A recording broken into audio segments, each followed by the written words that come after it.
welcome to the channel. This week it's a bit different. I'm introducing a good friend of mine who's going to be part of the channel. We're going to go on little adventures together. Meet Andrew Campbell. He's also got a channel. He runs an elk sanctuary, staff sale experience. Visit that channel. Don't forget to subscribe. So today we're going to go and visit the site of the former Brocton First World War training and prisoner of war camp, and we'll be telling you all about that, so enjoy. We began our day visiting the Cannock Chase War Cemetery. 100 First and Second World War Commonwealth Service personnel have their final resting place here. They lie alongside 286 German servicemen and civilians and one member of the Polish Resettlement Corps. There are German prisoners of war who were at the Brocton World War I camp who are also buried here, and we'll be visiting the site of the Brocton World War camp later in the video. Soldiers from the New Zealand Rifle Brigade are also buried at this cemetery. Now a quick look round here, see what we've got here. There we go. Their name liveth for evermore.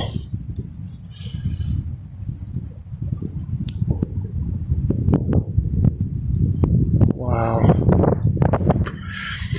What I do find is that every time that we watch all these war films on TV, everything's predicted from the American side and the British side. There's a film, I think it's called All Quiet on the Western Front. It actually depicts the war from the German side, and even then they had it more brutal than what we did, I think. These films, I think, are vitally important just to show people exactly really what they went through. You know, they all had families.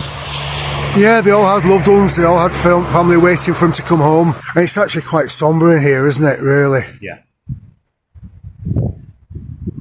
Wow.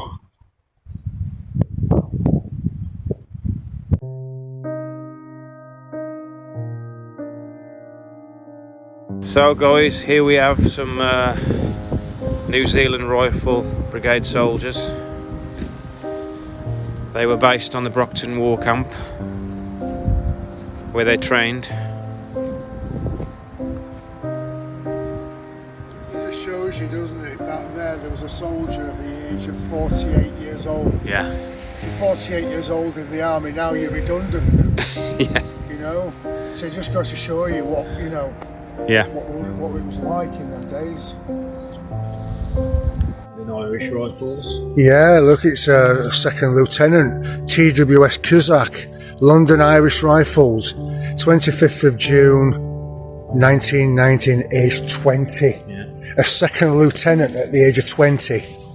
Yeah. Wow. It's quite sad really, isn't it, if you think about it. You know. Can't really comprehend it. I mean, this guy, JT Matthews, 18. Bedfordshire. JT Matthews, just 18. Wow. Bedfordshire and Hertfordshire Regiment. His memory is as dear today as it was the day he passed away. 18 years old. Wow. Never even had a life, did he?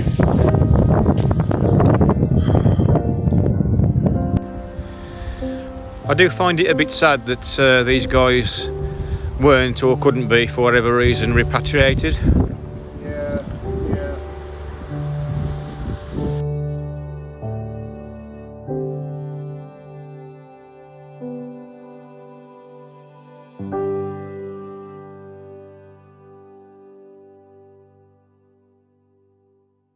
Here we've got CS Dixon, Bedfordshire Regiment, 13th of November 1918, age 19.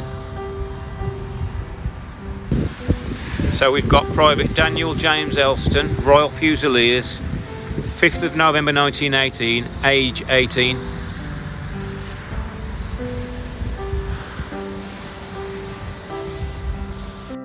From the Cannock Chase War Cemetery, we then went to the German Military Cemetery, which is to the rear and a short walk along a country lane. Okay, we have the visitor centre over there. What does that say? Deutsche Solden Friedhof, Cannock Chase, German Military Cemetery, 1914, 1918, 1939, 1945. This is the entrance to the cemetery.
This is a very big, very well maintained cemetery,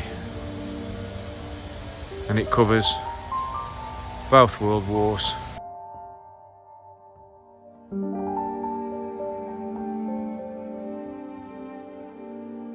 Isn't it amazing how so well, beautifully, kept it is?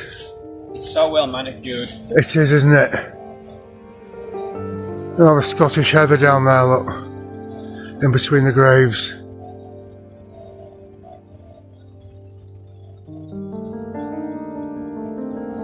So well kept, and so it should be.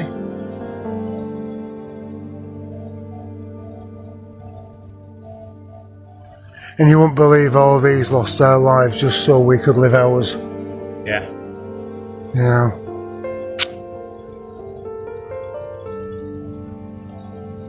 There's a little sign here. What does this say? We apologise for the appearance of this plot, which is being renovated. Renovated? It looks absolutely beautiful. Well, it's being renovated, I can't tell. No.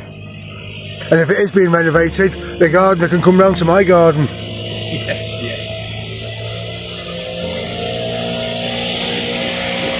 Wow, look at this. Somebody has actually spread ashes on here. Wow. And this must be one of the trees here. As you can see, it's all labelled. Wow.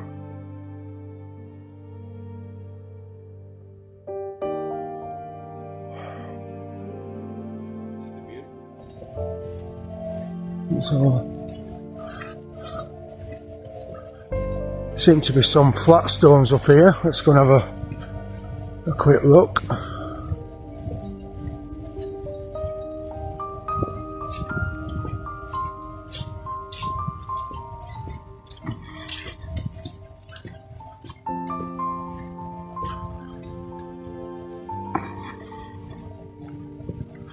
Here we go. Let's have a look. Let's just get this camera down. There we go. Let's have a look.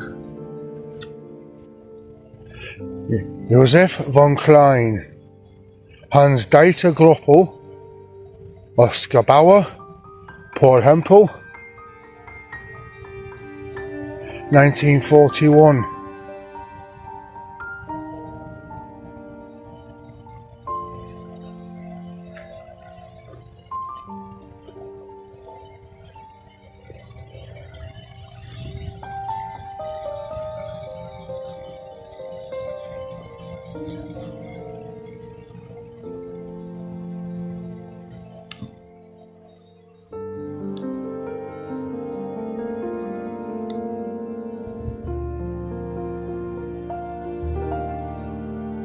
What you've also got to remember, Lee, is that, you know, when we talk about how many casualties we had on the Americans and the British, well, in the entire world, I think there was something ridiculous like 6 million soldiers.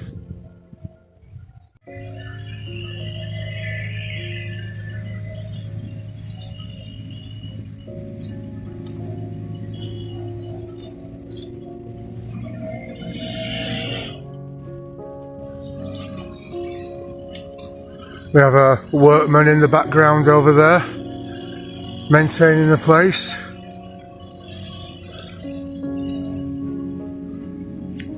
Okay, so on this stone, I believe we may have 4 names.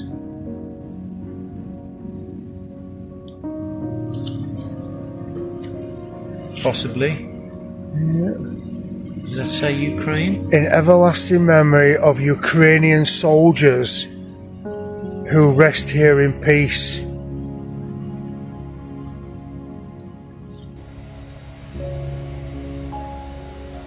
Of course, all these soldiers had families. They had mothers, fathers, girlfriends, wives, kids.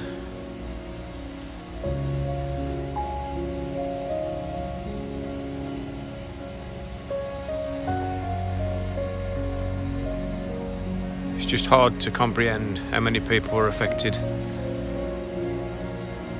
and are still affected by war.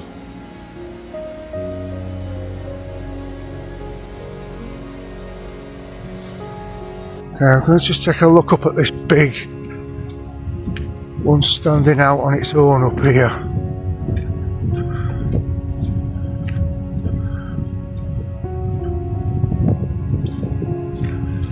This stone was unveiled by the Royal Highness the Duke of Kent on the 16th of July 1987 to mark 25 years of friendship Staffordshire Bremen commemorated by this group of the 25 oak trees.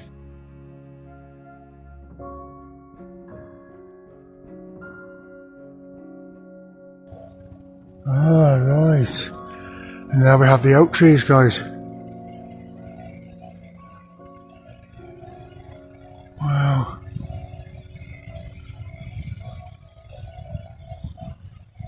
When you actually think about it, being an ex-serviceman myself of 15 years, people say, oh, what a hero, what a hero. I'm not the hero. These people here are the heroes. Those that gave their lives.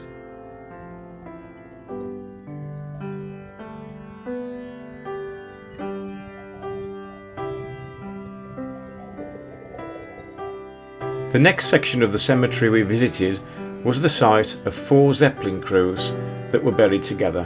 The plaque there reads, side by side with their comrades, the crews of 4 Zeppelins shot down over England during the First World War here found their eternal resting place.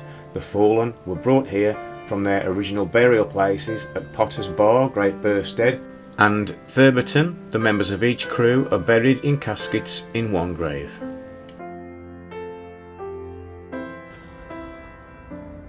So, here we have the names of the crew, or crews of the Zeppelins.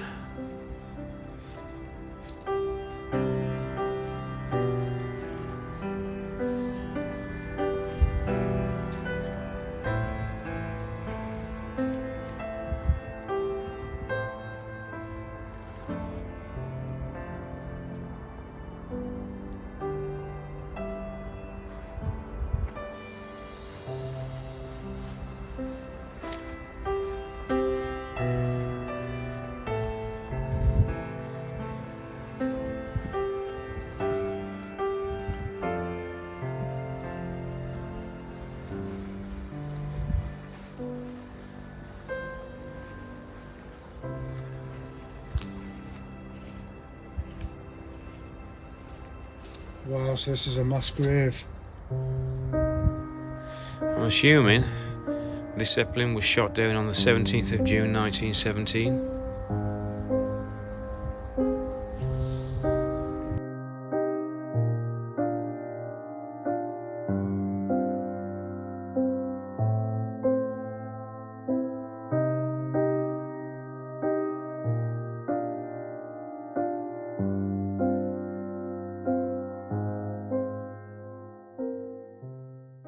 Okay, so we've managed to hijack Stuart for a little while, and Stuart's going to give us a little bit of history about this place. Right, so this was initially inaugurated, I think 66, no, 66 I think, okay. 1966. But previous to that there were several student camps from Germany coming over on a regular basis in conjunction with Staffordshire County Council. And you have to excuse me, I've got a very bad cold. And from the late 50s, I believe, it was decided to build this or construct this, and these casualties were moved from all over the UK. Literally tip of Scotland to the Channel Islands, I think Isle of Man, whatever.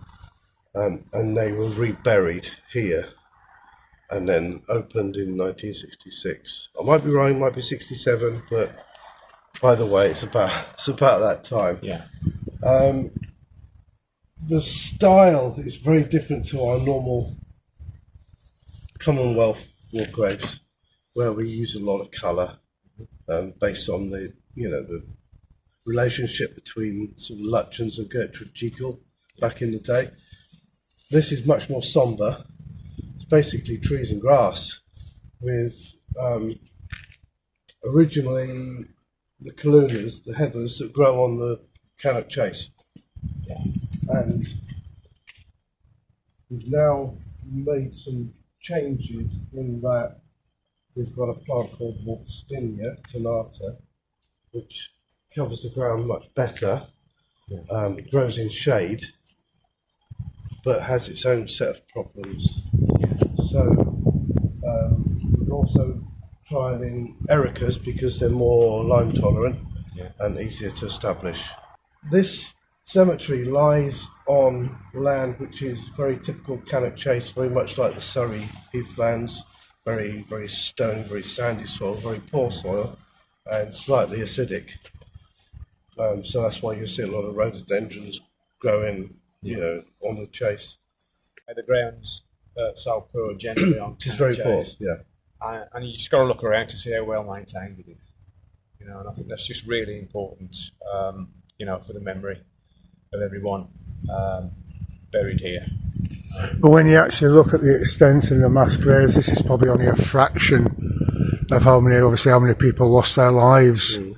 Now, I'm ex-forces myself, so we've all seen active service, but when you come to places like this, it's like you say, it's very sombre. Mm. It makes you really think, and it makes you think deep, doesn't it? Yeah, it's deliberately the German government choice to have it like this, without too much colour. But it works. So some of the casualties are internees. All this side is Second World War. All that side is First World War. There's all sorts of stories. Unfortunately, we don't have a lot of the biographies and histories because we just don't have access to them. But in the future, this building will probably be used as a educational resource, visitor centre, might even get tea and coffee there, I don't know. At the moment it's, you can't even get in there because it's... I was going to ask what it was. So the roof, you can see where a new roof has been put, yeah, on that bit there. The roof is copper and it was stolen overnight one night. Yeah. And then it was just left, and then obviously the rain's got in. Yeah. So Currently, there are plans afoot for the architects have been involved, planners have been involved, the German war graves, the German government, they've all been involved. And maybe this time next year you'll start to see some work commencing. Oh, good. So Look forward to that. could be, we've seen plans for, removing the toilets, having a new visitor centre, classroom type area. Yeah, it could be really good. That would be fantastic, wouldn't it? So is there actually any funding come from Germany for this place? Yeah, or this is funded by the German government. right? Okay. Yeah. Okay. So the War Graves Commission act, if you like, as an agency service. So, Right, yeah. Yeah. There's one or two other places that the War Graves will do that as well. Yeah. This is kind of one of the main ones, really. Yeah. Some of the histories of the casualties can be absolutely fascinating, but as I say, we don't have the information to hand at the moment, other than one or two. Yeah. Well, I think you've also got to remember as well is that during the Second World War, even the First World War, I would say a good 80% of soldiers didn't want to fight. They had no choice; they had to fight, and if they didn't fight, they were shot. Yeah. So, it just goes to show you how brutal times have changed, you know what I mean? Yeah. Well, it's been lovely talking to you, mate. We don't want to keep you too much longer. But lovely to meet you, matey. Okay. And hopefully we'll see you again soon. Yeah. Okay. Okay, take care, bud. Take care. Okay, guys, so we're on Cannock Chase. We're at the site of the Brocton First World War camp. There is a Rugeley First World War camp. I have done a video on that. I'll put a link to that video in the description. The Rugeley First World War camp was built in 1914. It was built before the Brocton camp. The Brocton camp was built in 1915. Both camps were originally to house a full infantry division. However, they were eventually used as trainee camps, and the Brocton camp was also a German prisoner of war camp. The New Zealand Rifle Brigade were also based at Brocton. Now, just over the road here, if you follow me, we have the glacial boulder just up here.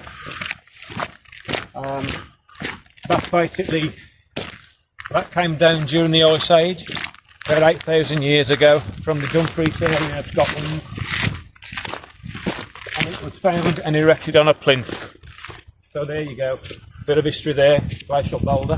Now, the Brocton War Camp originally had its water supply pumped from the Sherbrooke Valley stream, but that wasn't sustainable. So what they did was they pumped it from a 30,000 gallon water tank, which was actually based right here where I'm standing. If you look at the floor, you see these square concrete posts. They basically were the foundations of the water tank that supplied the Brocton First World War camp. Okay, so let's go and explore and see what else we can find. Okay guys, we've just spotted this white structure. Let's have a look at it.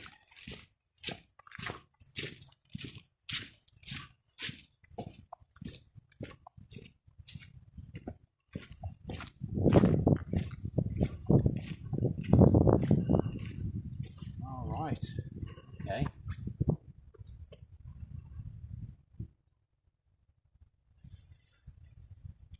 Wonder what that is. There's also something on I don't know if anybody can see it, if everybody can see that. If anybody knows what this is. Triangulation station, ordnance survey. Ah, it's a trig point. Oh, okay. Yeah. Yeah.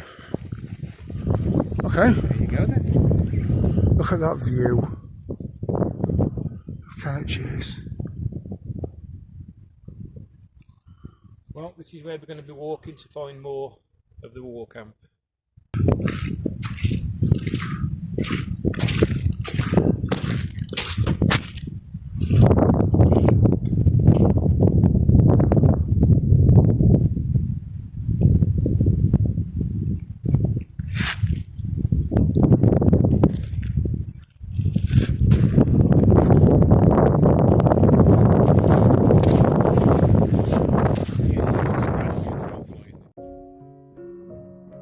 Work began on the construction of Brocton War Camp in January 1915.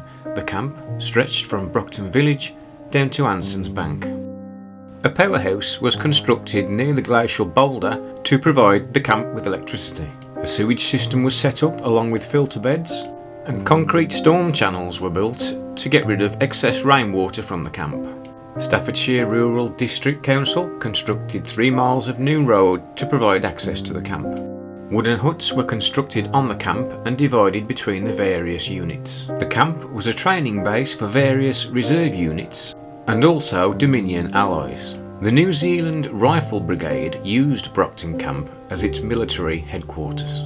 As well as the New Zealand Rifle Brigade, Brocton Camp also saw the likes of the Manchester Regiment, the Duke of Wellington's Regiment, the Sherwood Foresters and the West Yorkshire Regiment also pass through its gates.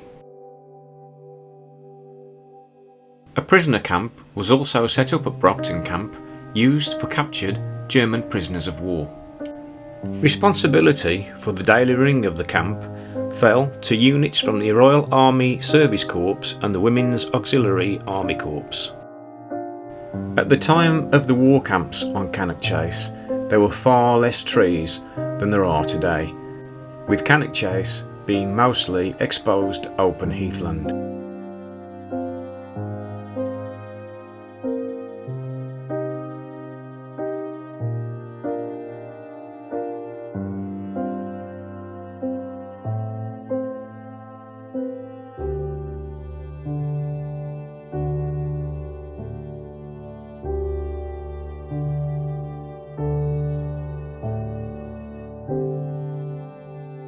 The square patterns that you see on the floor here are the remains of what was the Messines model.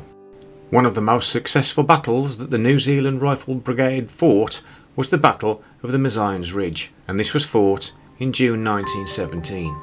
An accurate 3D model of the battlefield was built at the camp, and this was using aerial photographs supplied by the Royal Flying Corps.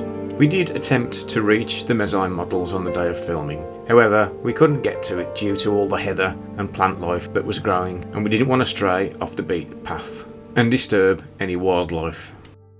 25 mines were excavated beneath the German lines at Messines, and when these exploded, thousands of German troops were killed. The New Zealand Rifle Brigade then took the German headquarters at the Messines. Well, we're going to have to be a little bit quiet here because I don't know if you can see back there.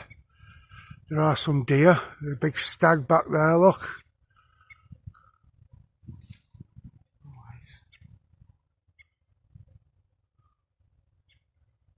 There we go. Oh, he's watching us, alright. I wouldn't like to get on the end of them things. No. Now, from here, we went on a quest to find Frida's grave. Now, Frida was a Harlequin Great Dane, and she was the mascot of the New Zealand Rifle Brigade at Brocton Camp. The New Zealand Rifle Brigade were previously posted on Salisbury Plain before they came to Brocton Camp. It's not known if Frida came with them from Salisbury or if she was a local dog. Frida would take part in parades and was always seen around the camp. Right, okay, we've just asked this lovely young lady, and apparently it's down here somewhere. Okay. Right, somewhere apparently down here on the left. Let's have a look. Ah, here we go. There you go. Here we go. Okay, folks, this is Frida's grave.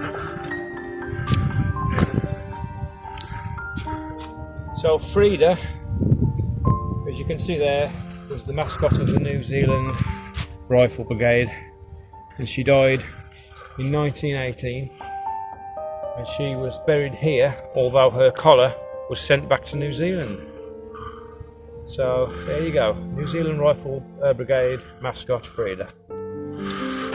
Let's go to show you they also served. There's little commemorations here for all animals that served during the World War I and II.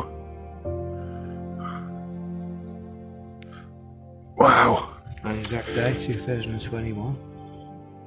Australia. Australia.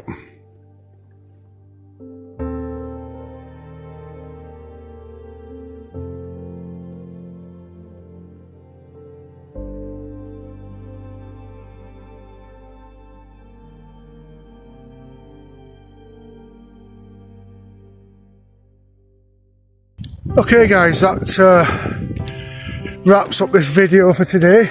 If you've got any suggestions about where you would want a location maybe looked at, you know, just give us a shout, message in the comments below, and we'll do our best to make that happen. Yep, we'll do our best to accommodate you. And yeah guys, don't forget to subscribe. Okay, click that little bell so you get notified as to when we next upload. And we'll see you on the next one. Okay, take care guys. Bye. Bye bye.